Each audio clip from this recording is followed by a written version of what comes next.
It's 9 o'clock. Welcome to today's webinar. We are live on Facebook as well.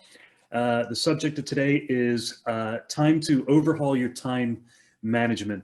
And this webinar will last under an hour, I'm sure. Okay, so just a quick introduction to myself. A lot of you know me. For those of you who don't, my name is Andy Goldberg. My company is Action Coach, and I work with fast growth businesses or businesses that have aspirations for fast growth in and around the central belt of Scotland.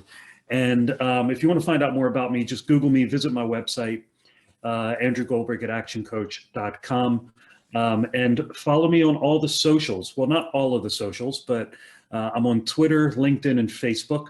And if you follow my business page on Facebook, I'll follow you back. We're broadcasting live on my business page on Facebook right now. Please feel free to email me. And I've got a lot of videos on YouTube as well. So I try to put a lot of value out there for free. So please go on the YouTube channel. If you find any videos that really add value to your life, if you wouldn't mind just liking, sharing, commenting, doing all that kind of stuff. And if you connect with me, I'll connect with you back. And I'll put up all these details at the end.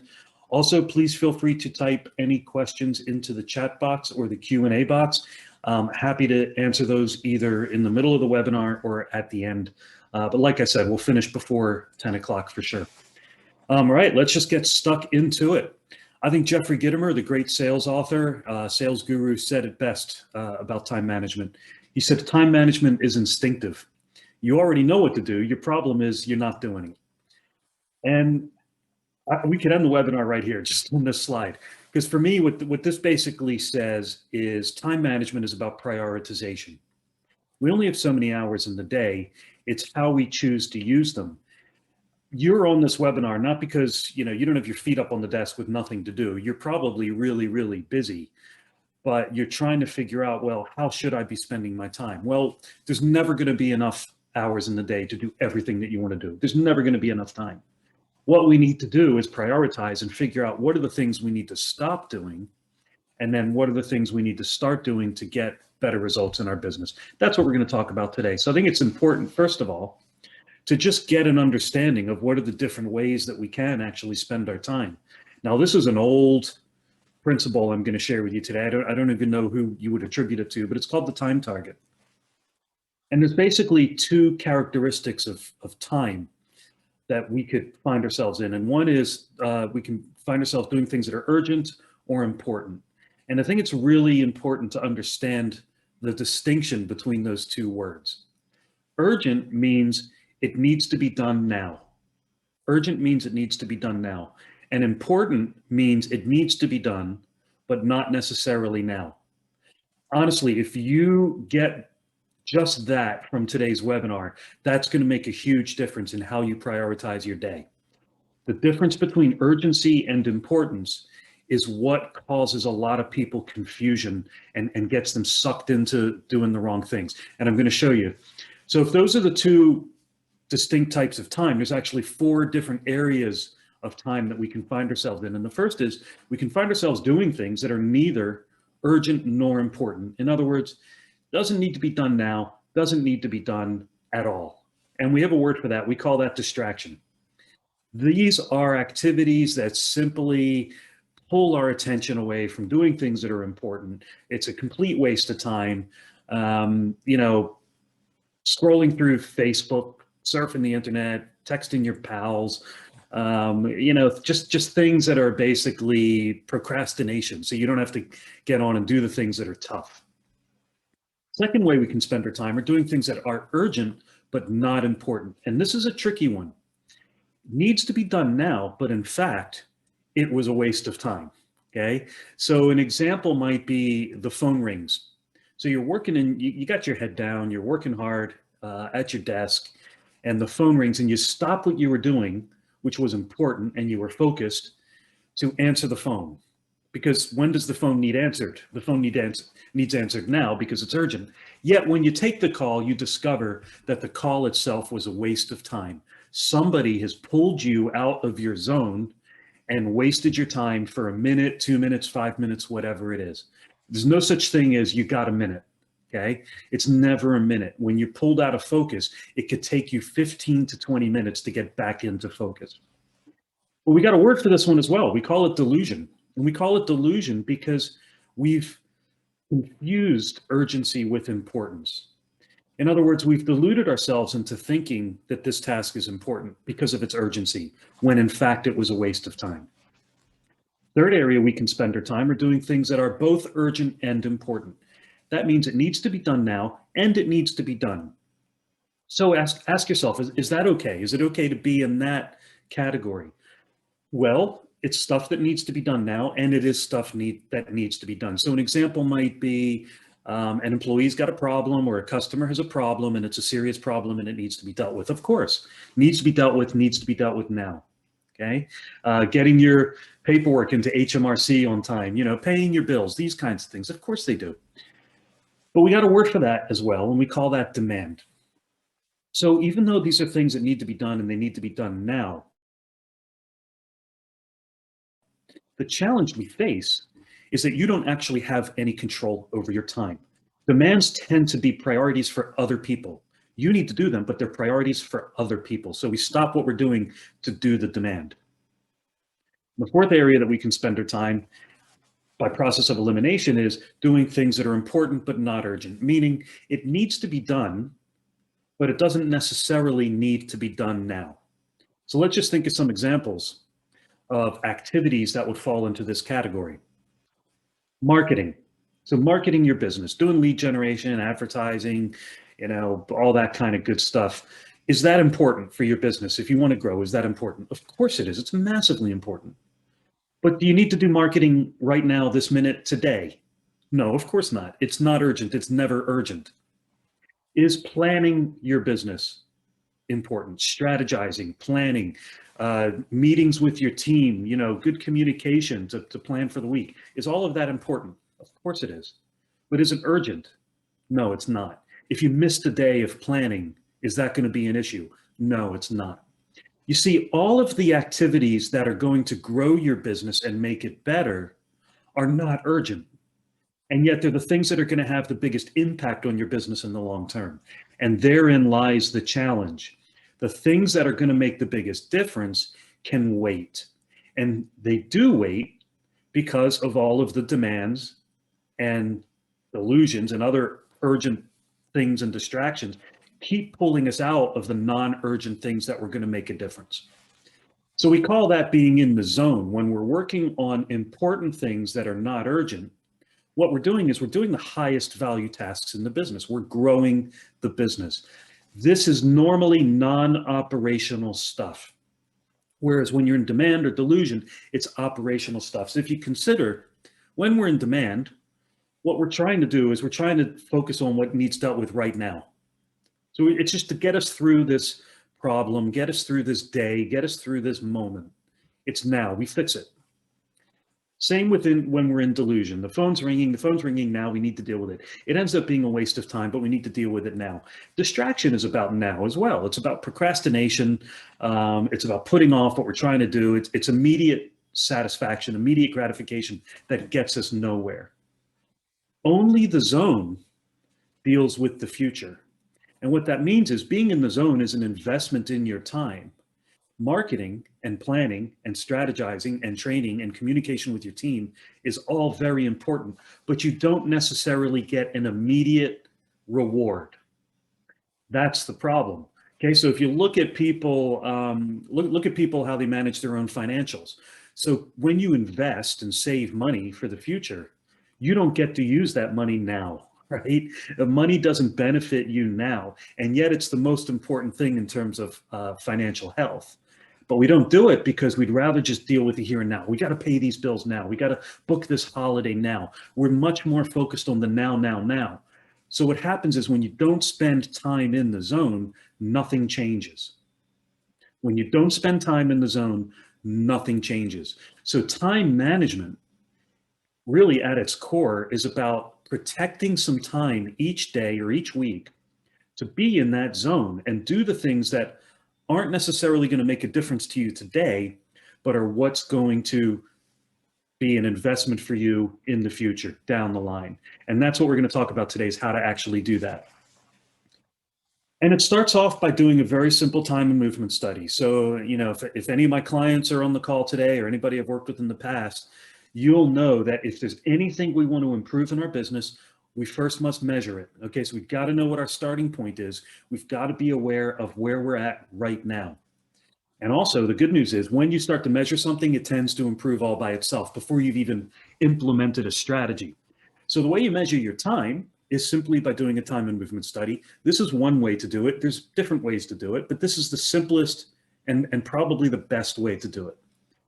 If you're serious about improving your time management, okay, I'm glad you came on a webinar, okay, but it's easy to come on a webinar. If you're serious about improving your time management, you're going to need to do this.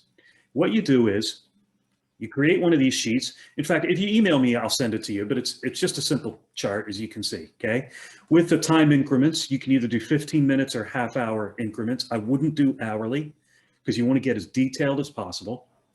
And what you do is every half hour or every 15 minutes, depending on how you want to do this, write down how you spent that last half hour or 15 minutes, okay? Just write it in the box as specifically as you can, okay? And don't just say took a phone call. Put in what the phone call was. If you had a meeting, what was the meeting?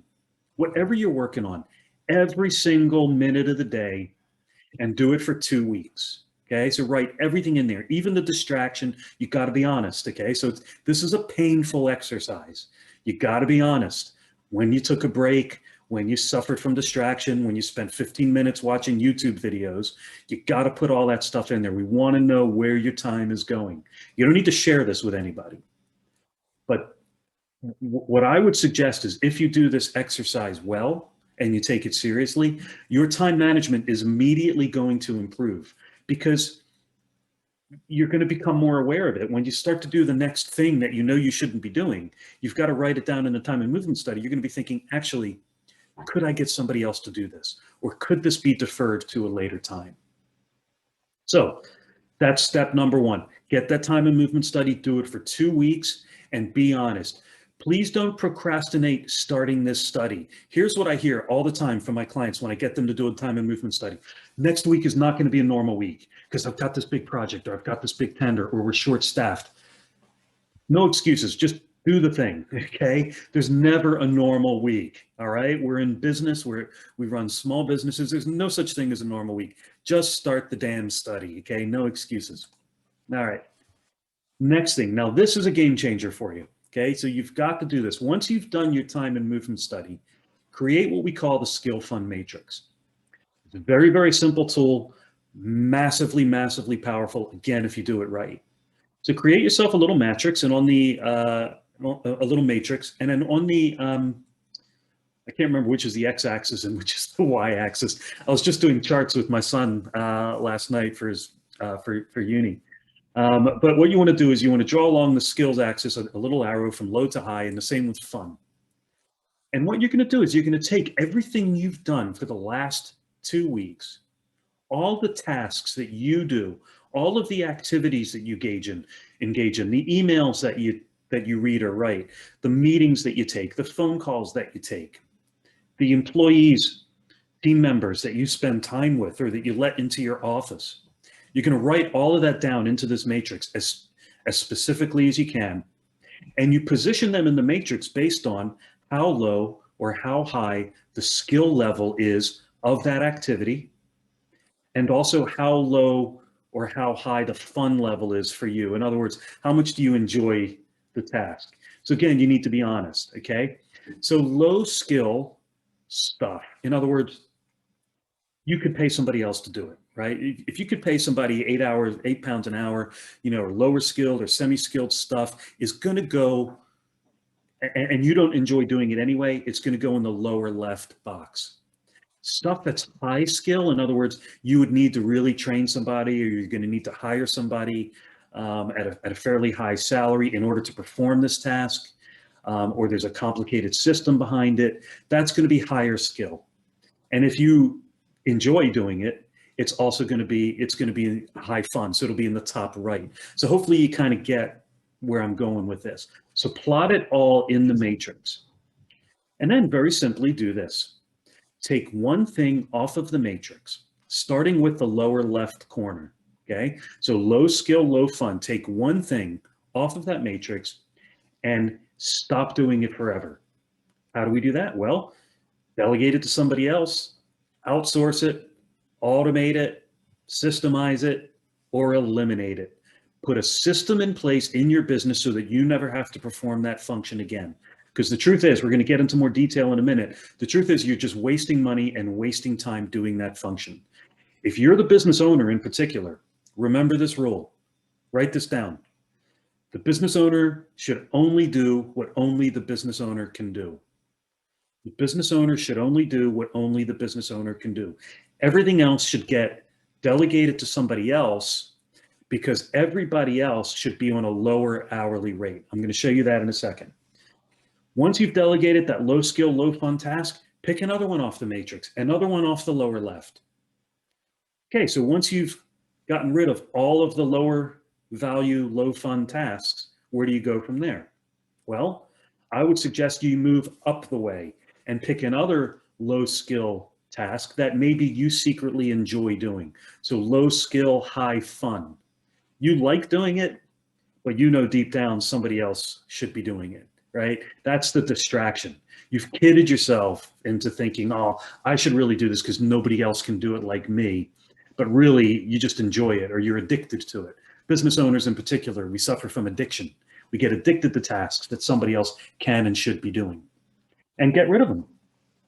Okay, so here's how you work it out. Use a production day rate spreadsheet. Okay, so what I'm going to do is I'm going to open up a production day rate spreadsheet for you here. Make sure I'm sharing my screen properly. So, okay, so hopefully you can see this Excel sheet that I'm scrolling up and down. If you don't see that, type in the chat box that you don't see that, but I'm pretty sure I'm sharing a new screen now.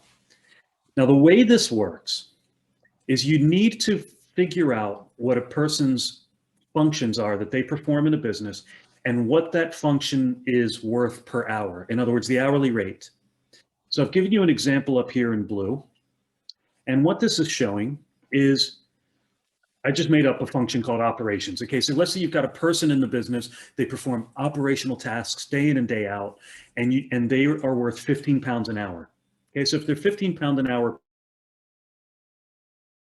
person, and let's say based on an assumption of working 40 hours per week, 48 weeks per year, okay, they're working a total number of hours of 1,920, and their value is 28,800 pounds.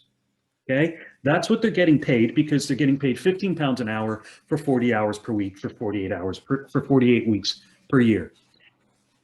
The point is, you should be getting paid what your hourly value is. That's how you determine how you pay employees, right? You pay them what they're worth per hour. So how this person in blue spends their time is what they're getting paid for, which is 28,800 pounds. That's what they get paid, and that's the value they bring to the business. So I want you to think of it now in terms of you as a business owner, okay? So we're looking at this next table here, this top table, okay?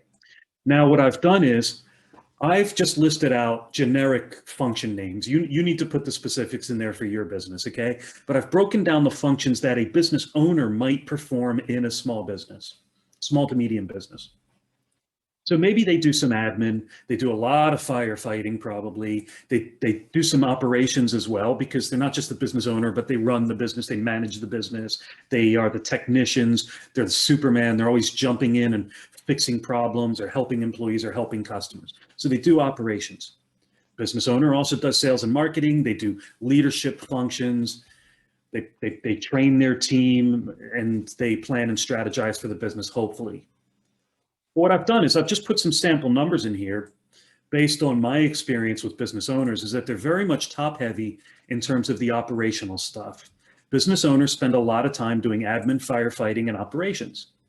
And so I've given them a high number of hours per week in those functions, 10, 10, and 12. And then a small number of hours per week performing what are basically zone tasks, okay? So these tasks here, I'm just gonna highlight these in orange, let's say, okay? These are zone tasks. Sales and marketing, leadership, training, planning, and strategizing, important but not urgent. This stuff up here, admin, firefighting, operations, is urgent. Might be important, but it's urgent stuff. So it gets you through the end of the day. You need to do it, but it doesn't actually move your business forward at all.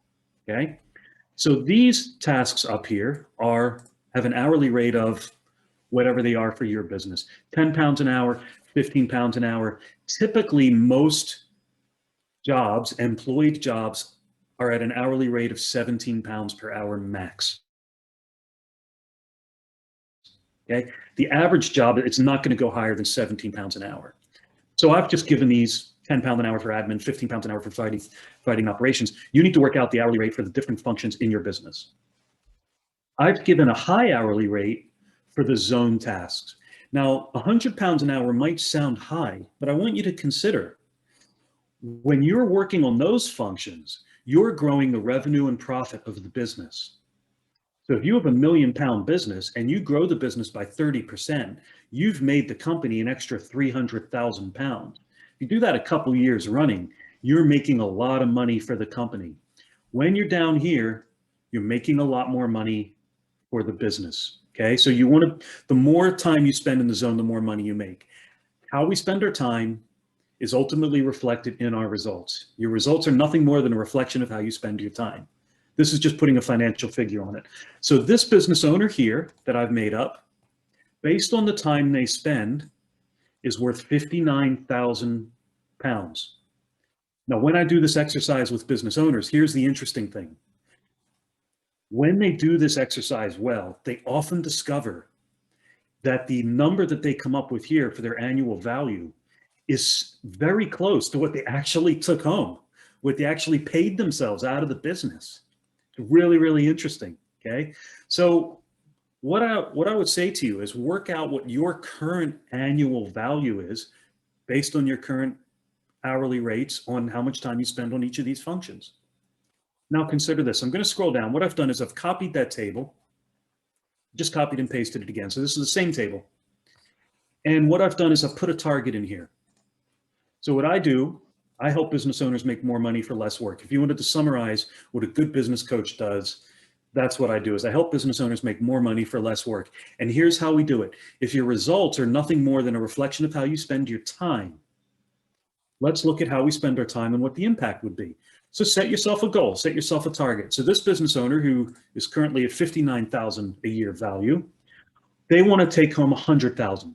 So they want to pay themselves 100,000 a year and they want to work less. Most business owners think if they want to make more money, they need to work more. But I'm going to prove to you that that's not the case. In fact, the opposite is true. The less you work, the more money you'll make. Here's how you do it. Let's set a target of 30 hours per week that we want to be working, and we want to make 100,000 pounds an hour. So let's, first of all, let's get rid of the admin. What are you doing? Spending time doing admin. We're going to delegate all of our admin tasks to an admin person. We're going to pay that person 10 pounds an hour, 8 pounds an hour, whatever we need to pay them. It's not that that work isn't important. It's just you don't need to pay somebody that much money to do it, okay? Because you're a 100 pound an hour person or more. When you're doing admin, it's like you're paying an admin person 100 pounds an hour, which of course you would never do. So let's get rid of the admin straight away. Put systems in place, hire a competent person to run those systems. Firefighting, yeah, okay, so you're going to need to do some firefighting, but this person here is doing over a day a week of just firefighting. Why don't we just get that down to half a day? Okay, 4 hours a week. Half a day you spend doing firefighting, half a day you spend doing operations, 10 hours a week you spend doing sales and marketing, maybe 3 hours a week. I'm just making this up as I go along. 3 hours a week doing all sorts of leadership functions. In fact, let's just make that 4. You train your team 2 hours a week and you spend 4 hours a week doing planning and strategizing. Let's make the training 4 hours a week as well. Okay. So what's happened now is we've stopped doing the demand, urgent, operational, firefighting, admin stuff, which is somebody else's job. And we started doing business owner work, sales and marketing, leadership, training, planning, strategizing, whatever else it is at 100 pounds an hour work. We've got our time down to 30 hours, but we've got our pay up to 111,000 pounds. Now, this is just a spreadsheet. I know it's easy for me to say this, okay, but the truth is when you're spending all this time doing demand and delusion stuff, you're not making money for the business. You're just not making money for the business. When you're down here, you're making money for the business. So I'll just share with you a quote, slightly varied quote from Napoleon Hill, the author of Think and Grow Rich. He said, there's 4 ways you can spend your time. A, doing things that are definitely going to make you money. B, doing things that are probably going to make you money. C, doing things that probably aren't going to make you money. And D, doing things that definitely aren't going to make you money. And if you spend all of your time only doing A's and B's, you will become insanely rich. Now that comes straight from Napoleon Hill, one of the greatest business thinkers of our time, okay? And if you look up here, this is stuff that is definitely not going to make you money. And this is stuff that is either probably or definitely going to make you money. So I would encourage you to create this spreadsheet. I mean, I've got one. You can get in touch with me if you want a copy, but frankly, just make your own, right? Plug in the numbers and do the time and movement study and work out how much time you're spending in each of these functions. Work out your current annual rate and then set yourselves a target or how many hours you want to work moving forward and how much you want to earn as a result of those hours. All right. Feel free to type questions into the question box. I haven't seen any come through yet, but that's fine. I'm going to plow on. Okay. Another top tip for time management is you've got to have a good plan. Okay, so you've got to have a good annual plan with clear annual goals. And then every 90 days, write an action plan to make sure that you're moving forward towards those goals. So every single one of my coaching clients spends a full day every 90 days writing their action plan for the next 90 days. In other words, an action plan is who does what by when. So an action plan for 90 days is what am I going to do each week for the next 13 weeks to make sure I'm moving towards my annual goals. Because like Gitomer said, you know what to do, you're just not doing it. So if we're able to identify what it is we need to do and when we're going to do it, and then pre-protect that time in the calendar, we're much more likely to get it done. If you want to get things done, here's the formula. Write this down. Simple, diarized action steps get done. Turn your priorities into action steps and put them in the calendar like an appointment. This is an example. This is a sample of what an action plan looks like. Now, this is a 3-year plan. This is a picture of another action coach. This is a 3-year plan. 90 days just comes out to here. So a 90-day action plan is really not that big. But what we use in my business is we use wallpaper liner from B&Q, blue tack, and Post-it notes. Okay, I like the hands-on approach. I'm not a big fan of spreadsheets, which is what we've been doing during the pandemic on Zoom. But in real life, when I get my clients to write an action plan, we put wallpaper liner up on the walls with blue tack. We write our priorities and strategies over here on the left. And then under each week of the quarter, we write the action steps into the Post-it notes. Here's what we're going to do. Here's when we're going to do it to move us towards our goals. And then we need to create a default diary, which is basically nothing more than pre-blocked time to do the zone stuff, okay? What's diarized gets done. Write that down. What's diarized gets done. If you say to me that you don't have enough time to do something, chances are it's not in your calendar, okay? So as soon as you put something in your calendar as an appointment, that's proof that you have the time to do it. And if you don't put it in your calendar, you're never going to have time to do it because your calendar is just going to fill up with problems and firefighting and operational stuff and the stuff that you enjoy as well. So things that are high up the fun on the skill fun matrix. Okay. When you diarize it, that's the proof that you have time to do it. Then it's just your discipline to stick to your default diary. So what I recommend to very busy business owners is that they pre-block 5 hours a week. They don't necessarily need to put the specifics in their calendar straight away, but they protect 5 hours a week to work in the zone. And that 5 hours, they can put it wherever they want. They can break it up into 1 hour chunks, whatever. But those 5 hours become non-negotiable. So what that means is during that zone time, your phone is off, your email is off to eliminate any temptation. Okay. There's a do not disturb sign on your door.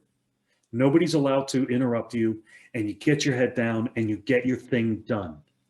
Preferably first thing in the week, first thing in the morning, get your zone work done.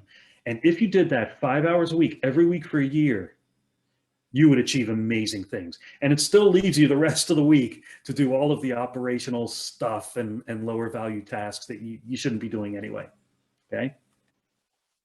So again, just get in touch with me after this webinar. I'm happy to take you through one-on-one. Happy to do a Zoom call with you, show you how to do a default diary.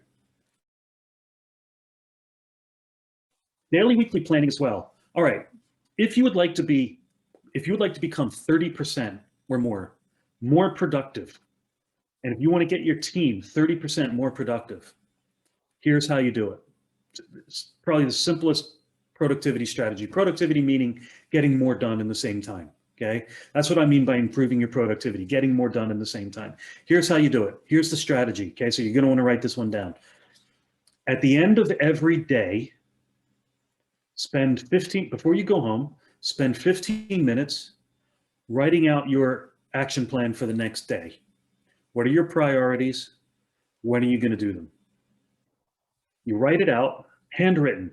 Okay, so plenty of psychological studies prove that when you write something by hand, you're more emotionally connected to it. Okay, so you're more likely to do it. Your subconscious absorbs it better. So write it down on a sheet of paper, and that's the only thing left on your desk before you leave for the day. When you come in the morning, you've got one sheet of paper, and it's your priorities, your tasks, and when you're going to do them for the day. And at the end of each week, before you leave, write out your action plan, your priorities, and when you're going to do them for the following week. So I know that sounds a little bit like duplicate effort, but things change from day to day. When you're in a busy small business, things change from day to day. So we've got to keep investing this time, right? So it's an investment in time. This is zone time. Planning is zone time, right? So when you plan it out and you prioritize and you allocate time in your default diary to do these things, you're much more likely to get them done. And what you'll discover is you'll figure out a way for somebody else to get the other stuff done. Somebody else can do it, so they should be doing it. Use the 4 Ds. Okay, so write out everything you need to do next week and then put a D next to each one of those tasks. The 4 Ds stand for either do, which means you're going to do it. And I actually say the first D stands for diarize. Okay. So if it's something that you need to do, if it's a priority, it's for you, it's zone time, it's business owner time, it's high value work. It belongs in your production day rate spreadsheet. Diarize it when you do your daily and weekly planning.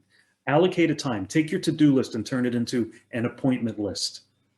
So that's diarize, or defer it, meaning it needs to be done at some point, but it's not that important. It can wait, right? So or defer it, delegate it, which means just look at this and go, if I can get somebody else to do it, I'll get somebody else to do it.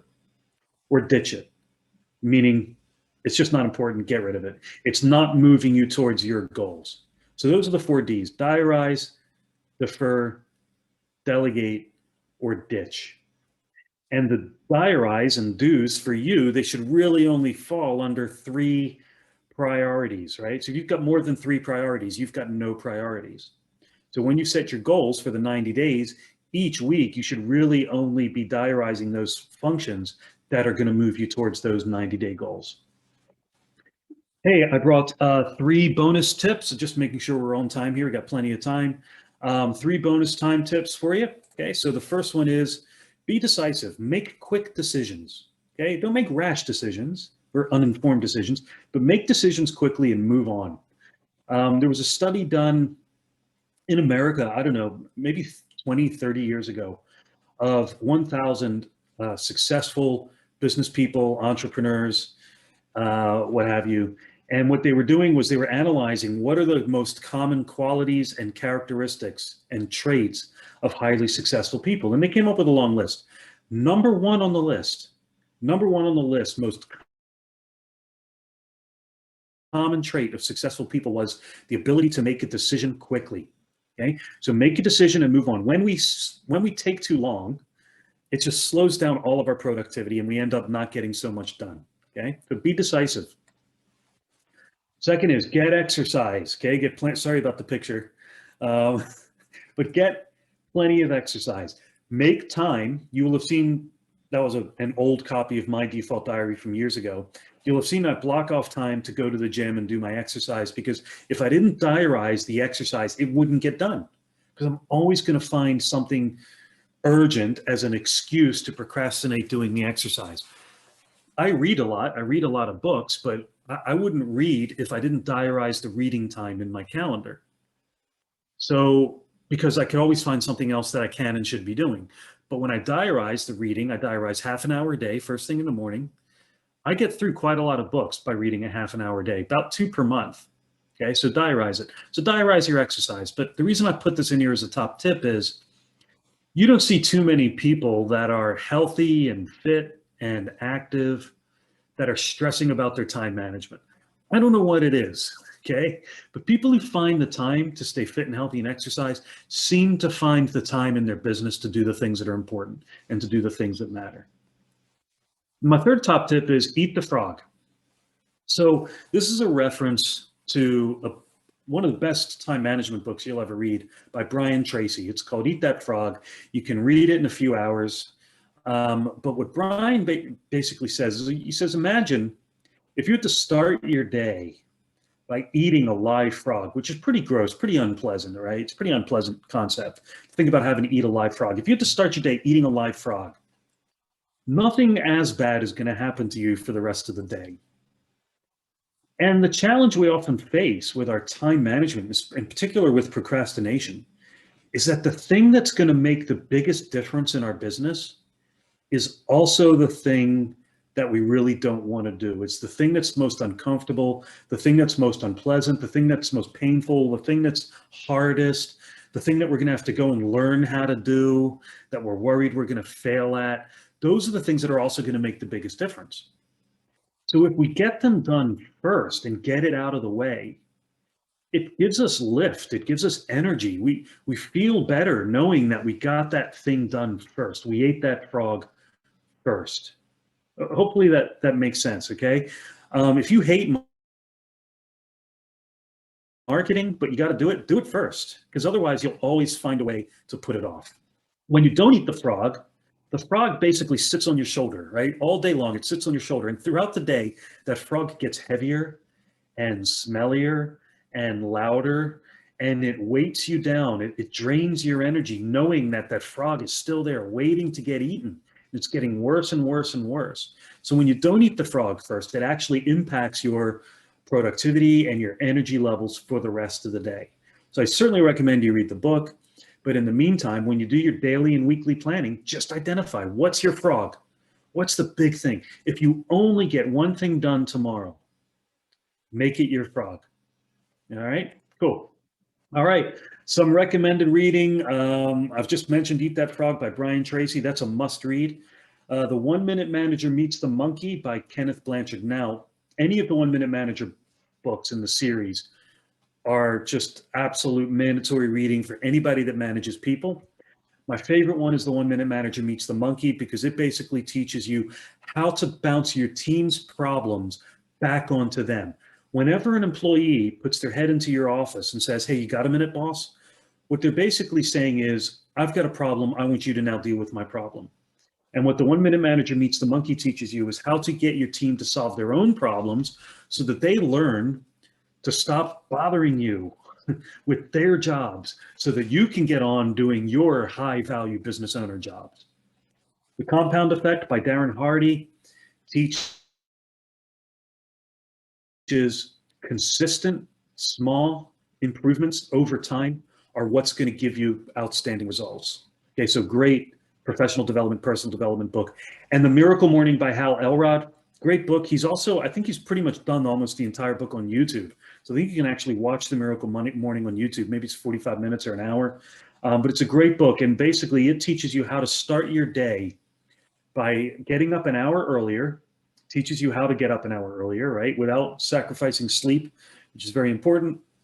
Getting up an hour earlier and having a productive hour to set you up for the rest of the day. So this is just a few of my favorite books that will certainly help you with your productivity and your time management.